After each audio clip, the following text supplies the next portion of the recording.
here today to express my deepest sorrow for the families of Hannah, Tate, Madison, Justin, and to all those affected on November 30th, 2021. The gravity and weight this has taken on my heart and soul cannot be expressed into words. Just as I know there is nothing I can say that's going to ease the pain and suffering of the victims and their families. There's a quote I heard that rang true. Grief. For those of you who understand, no explanation is needed. And for those of us who do not, no description is possible.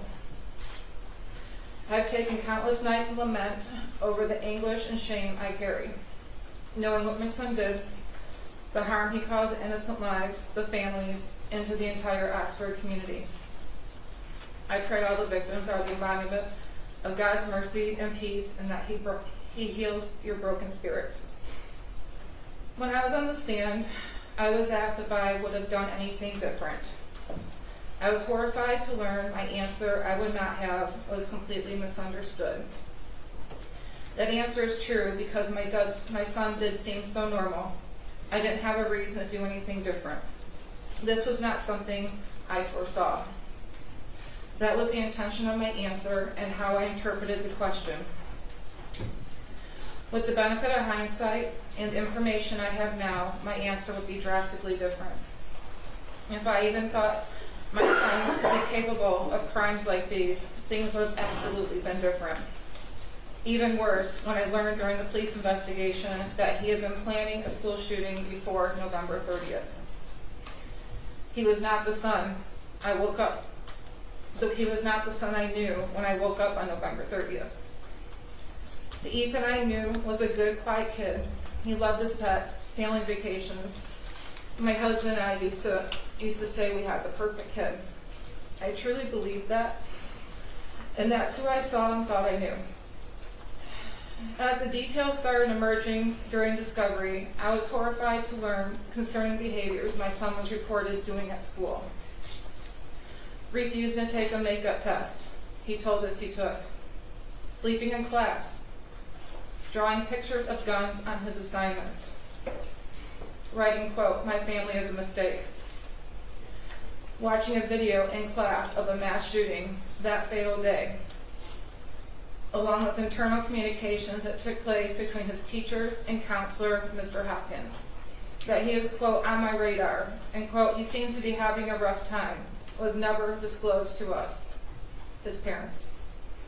The school claimed this was not abnormal behavior because of the pandemic and Oxford being a, quote, "gun community." To say I was furious to learn this information is an understatement.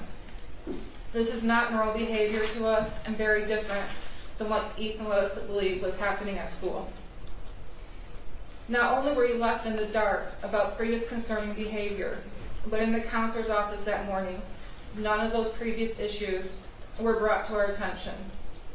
I can't stop thinking, had they been, the conversation that morning would have been much different. That we would have taken a deep dive into what's really been going on with my son.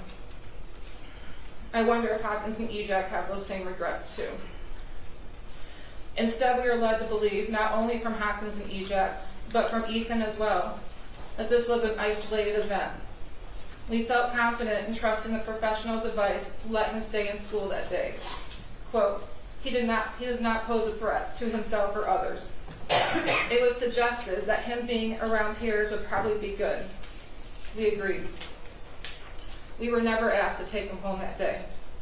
If that was discussed as the best course of action, we would have obliged. The prosecution keeps saying we didn't give them the big picture that morning at the counselor's office. But what they failed to acknowledge is the bigger picture the school did not give us. I'm not the same person I was prior to November 30th, 2021. This tragedy has changed who I am and has taught me some very valuable lessons. It said in suffering we gain wisdom. I've also gained God. In the quiet hours of myself, I prayed to Him about the deep impact this tragedy has had on the families and the endless pain no one should ever have to feel. For it is God who holds a true understanding of our pain. I've also learned to depend on Him for peace and strength. Alone, I'm not strong enough. I've learned that we cannot tell or predict what will happen to us in this life. One day you wake up and everything can change. We can, however, decide what happens in us, how we take it, what we do with it. And that's what really matters in the end. That's the test of living, is how we take the unimaginable, the tragedies, the raw hardships, and make them a thing of worth and beauty. I've also learned to never think this could not happen to you, and stereotype that bad kids come from bad parents. The prosecution has tried to mold us into the type of parents society wants to believe are so horrible, only a school or mass shooter could be bred from. This is a very simple assumption to have. We were good parents. We were the average family. We weren't perfect, but we loved our son and each other tremendously. Everything we strived for was to make sure our son had the best life we could give him, to grow up with traditions and experiences we had, to be the best person he could be. I know we did our best. The love I have for our son, mixed with regret for not seeing what was ahead, weighs heavily on me. My point is, this could be any parent up here in my shoes. Ethan could be your child, could be your grandchild, your niece, your nephew, your brother, your sister. Your child can make a fatal decision, not just with the gun, but a knife, a vehicle, intentionally or unintentionally. If there's anything the general public can take away from this, is that this could happen to you too. The tragedy has taught me the true meaning of unconditional love, as I watch my parents still love and care for me wholeheartedly, no matter what has happened. If there's nothing else I can do right in life, I do still love my son unconditionally, and perhaps that is my purpose. Your Honor, I don't envy the decision you have to make today. I understand this is a novel case, and punishment expectations are high, not just from the prosecution, but from all those affected as well. The heartbreaking journey these families have endured. Hang on, I have to back up. I missed my most important. I need to cross. The most valuable piece of wisdom I gained is the power of forgiveness. To forgive the prosecution for the slander and hate against me and my husband. Ms. McDonald, Mr. Keys, I have hated you with deep anger, but hate is too heavy of a cross to carry. I need to be set free of that burden and recognize that you are people just like me, imperfect, but a child of God. I know He wants good things to happen to you, and in any conflict, whatever the circumstances, He is there loving both sides. To the victims and the families, I stand today not to ask for your forgiveness, as I know it may be beyond reach, but to express my sincerest apologies for the pain that has been caused. Your Honor, I don't envy you in the decision you have to make today. I understand the punishment expectations are high from all sides. This heartbreaking journey the families have endured is more than anyone should have to bear and acknowledge in its full depth. My time in confinement has been filled with deep remorse, regret, and grief over this tragedy.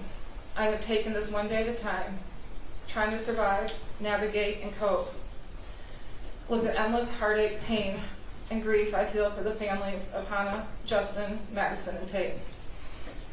I have also lost myself over my son's wrongdoing. I've been shredded by the public opinion of me, shamed as a horrible parent, pained to be a terrible person. But the worst hell I carry is my own self-judgment, remorse, and deep regret. I've been criticized I don't show emotion. I'm unsympathetic. I don't cry enough. But alone I grieve. And if you were to look into me internally, you'd find I've died on the inside. I will be in my own internal prison for the rest of my life. Your Honor, I ask you to take consideration that I have been locked in a cell 23 hours a day, essentially in solitary confinement, for over 28 months, and that the court finds a fair and just sentence for me. Thank you.